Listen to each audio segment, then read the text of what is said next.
Hey everyone, hope you're all having a good day today. Welcome to a guide on how to complete the Prestige Nightfall this week at or above the bonus threshold, which is 110,000 points. The Nightfall is the Pyramidion, so not too tough of a strike, but it's going to need some level of coordination to hit that high score. If you don't have a legendary challenge card, you can pick one up from Xur when he comes around on the weekend. So the modifiers I'd suggest adding to the card are 15 times power handicap, Singe, match game, Extinguish, and Blackout. You want to steer clear of Void Singe because all of the Minotaurs in the strike, all of the Harpies, and the final boss all do void damage. And Solar is also kind of tough because of all the hobgoblins, including the final boss, which is a giant hobgoblin, and this can make your strike a nightmare. So Arc is going to be your best friend. I usually don't put on Blackout, but they bumped up the multiplier to 0.5 times, so it's going to really help you get a lot of easy points now. Subclass and loadout recommendations. Arc Striders with Raid and Flux, again, you guys are huge here. The most efficient class setup you could run would be 2 Arc Striders with Raid and Flux and a Night Stalker with Orpheus Rigs. Now, of course, if you're any other class, you'll need to be on that class to get the helmet objective complete for your armor, so you can't always run a triple hunter setup.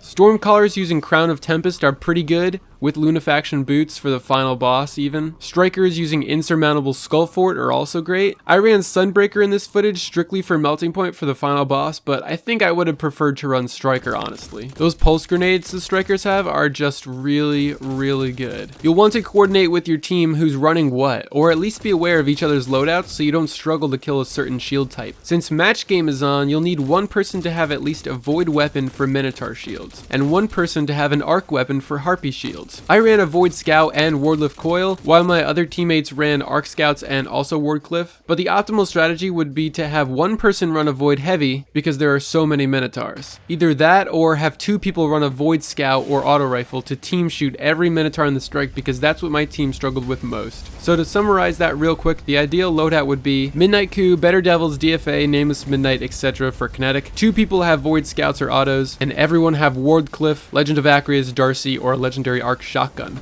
Or 2 people have an Arc Scout and an Arc Heavy, while 1 person has a Void Heavy. Either way, you want to neutralize those Minotaurs as quickly as possible because they are probably the biggest threat in the entire strike, especially with Blackout on. They could really mess you up. So you got the modifiers, you got the loadouts, and now some advice for the actual mission. Team shoot, team shoot, team shoot everything. It is going to make your life so much easier if you team shoot the enemies, especially Minotaurs, because they will not stop charging you and teleporting like little bitches. For the first area of the strike, before you open the door, stay far away from the enemies in the beginning. Just pick them off with your scout rifles to be safe. I was a little risky in this mission. I should have stayed back, especially in the beginning part, and just team shot everything. Also, make sure to kill everything. You don't want to skip any enemies because you're going to need those points to beat the high score threshold. Coordinate supers so that you don't burn them all at the same time. Tether is great for this mission because there are so many instances where there are a ton of enemies grouped up. This wasn't the best run I've ever had on the Nightfall, especially because I'm so used to running it with Arc Strider and being practically invincible, but at least I didn't have any unnecessary laser deaths, which can really set you back.